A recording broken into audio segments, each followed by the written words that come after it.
శివుడు ప్రపంచంలోనే అత్యంత ప్రమాదకరమైన జంతువైన నాగుపామును మెడలో ఎందుకు ధరించాడు?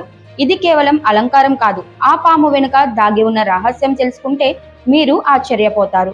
మనందరికీ శివుడి మెడలో పాము కనిపిస్తుంది, కానీ అసలు ప్రశ్న ఏంటంటే దేవతల్లో ఎవరు పామును ధరించరు. మరి శివుడు మాత్రమే ఎందుకు? భయానికి ప్రతీక అయిన నాగుపాము ఆయనకు ఎందుకు అంత ప్రత్యేకమైంది? ఇది కేవలం పురాణ కథ కాదు, మన జీవితాన్ని మార్చగల గొప్ప సందేశం. పురాణాల ప్రకారం శివుడి మెడలో ఉన్న నాగరాజు పేరు వాసుకి.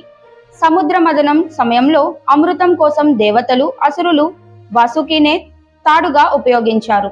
ఆ సమయంలో బయటకు వచ్చిన హలాహలా విషం ప్రపంచాన్ని నాశనం చేసే స్థితికి చేరుకుంది. అప్పుడు ఏమైందో తెలుసా?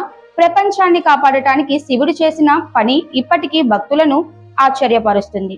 శివుడు ఆ విషాన్ని స్వయంగా సేవించి సృష్టిని రక్షించాడు.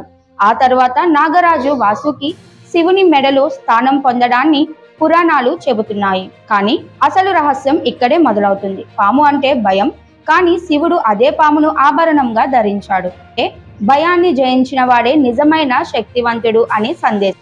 యోగ శాస్త్రం ప్రకారం పాము కుండలిని శక్తికి ప్రతీక. అలాగే పాము తన చర్మాన్ని మార్చుకున్నట్లు మనిషి కూడా తన లోపాలను విడిచిపెట్టి కొత్త జీవితాన్ని ప్రారంభించగలడని సూచిస్తుంది. అంతేకాదు, పాము అహంకారానికి ప్రతీక. దానిని మెడలో ధరించడం ద్వారా అహంకారాన్ని అదుపులో ఉంచాలని శివుడు మనకు బోధిస్తున్నాడు. కాబట్టి శివుడి మెడలో నాగుపాము కేవలం ఒక పురాణ చిహ్నం కాదు, భయాన్ని జయించడం, అహంకారాన్ని నియంత్రించడం, ఆధ్యాత్మిక శక్తిని మేల్కొల్పడం అనే గొప్ప జీవిత పాఠం. ఈ విషయం మీకు కొత్తగా అనిపిస్తే ఓం నమ శివాయ అని కామెంట్ చేయండి. ఇంకా ఇలాంటి ఆసక్తికరమైన ఆధ్యాత్మిక రహస్యాల కోసం ఛానల్ ను సబ్స్క్రైబ్ చేయడం మర్చిపోవద్దు.